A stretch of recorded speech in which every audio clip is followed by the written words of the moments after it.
very hard. Hiring is the most important job of the CEO, and it's the hardest in many ways because if you think about it, first of all, the screening process is broken, right? I mean, you get an email and a resume, and you're supposed to figure out who this person is.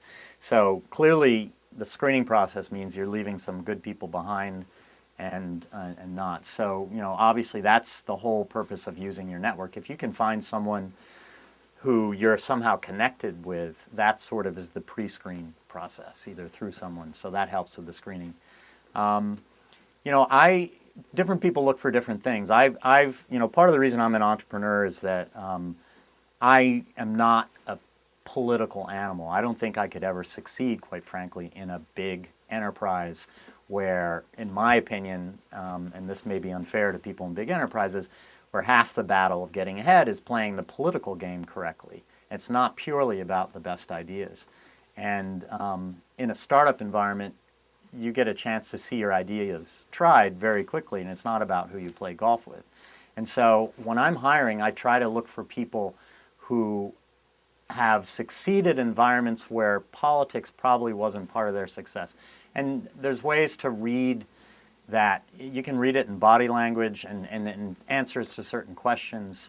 But I really try to wean out the political animals and focus on people who are really good, not just really politically savvy.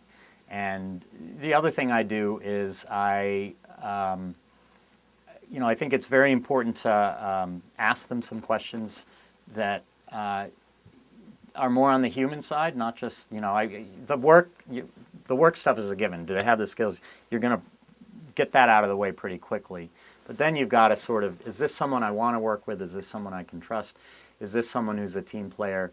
And one of the things I did with my first company, actually, with Wine Shopper, was the condition of being hired was that everyone was going to make the same base salary, and it was going to be low.